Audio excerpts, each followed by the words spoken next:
Breaking news చూస్తున్నాం. కాసేపట్లో AP CM Chandrababu ఈ రోజు అచ్యుతాపురం వెళ్లనున్నారు. అనకాపల్లి జిల్లా రాంపల్లి మండలం అచ్యుతాపురం ఫార్మ్ సిజ్ లో నిన్న మధ్యాహ్నం జరిగిన ప్రమాద ఘటనలో మృతుల సంఖ్య 18కి చేరింది. ఫార్మా సెస్ లోని Essentia advanced science private limited లో రియాక్టర్ పేలుడుతో ఈ ప్రమాదం జరిగింది. ఇక ఈ ప్రమాదంలో మృతి చెందిన వారి కుటుంబాలతో పాటు గాయపడిన వారి ఆసుపత్రుల్లో చికిత్స పొందుతున్న వారిని పరామర్శించేందుకు సీఎం చంద్రబాబు వెళ్తున్నారు. ఇక విజయవాడ ఎయిర్పోర్ట్ నుండి చంద్రబాబు బయలుదేరి వెళ్లనున్నారు. అక్కడి నుండి రోడ్డు మార్గం ద్వారా వెంకోజీపాలెం మెడికవర్ ఆసుపత్రికి చేరుకుంటారు. ప్రమాదంలో గాయపడిన కార్మికులను పరామర్శించి వైద్య బృందాలతో చంద్రబాబు మాట్లాడనున్నారు. అనంతరం సీఎం చంద్రబాబు కోస్టల్ బ్యాటరీకి చేరుకుని హెలికాప్టర్లో అచ్యుతాపురం సెస్ కి చేరుకుని ప్రమాద స్థలాన్ని పరిశీలించనున్నారు.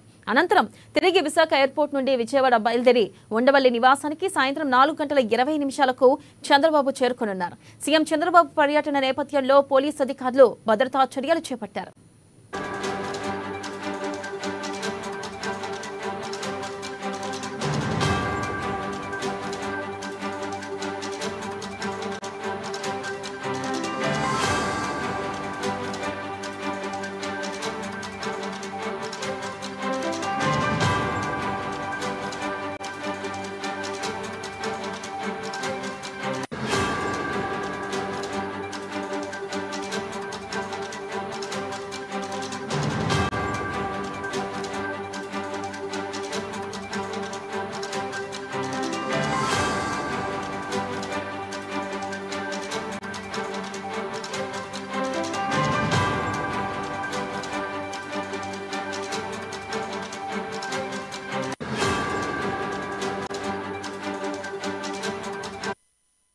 బ్రేకింగ్ న్యూస్ చూస్తున్నాం. కాసేపట్లో ఏపీ సీఎం చంద్రబాబు ఈ రోజు అచ్యుతాపురం వెళ్లనున్నారు. అనకాపల్లి జిల్లా రాంబిల్లి మండలం అచ్యుతాపురం ఫార్మాసెస్ లో నిన్న మధ్యాహ్నం జరిగిన ప్రమాద ఘటనలో మృతుల సంఖ్య 18కి చేరింది.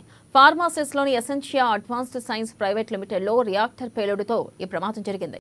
ఈ ప్రమాదంలో మృతి చెందిన వారి కుటుంబాలతో పాటు గాయపడి ఆసుపత్రిలో చికిత్స పొందుతున్న వారిని పరామర్శించేందుకు సీఎం చంద్రబాబు వెళుతున్నారు. ఇక విజయవాడ ఎయిర్పోర్ట్ నుండి చంద్రబాబు బయలుదేరి వెళ్లనున్నారు.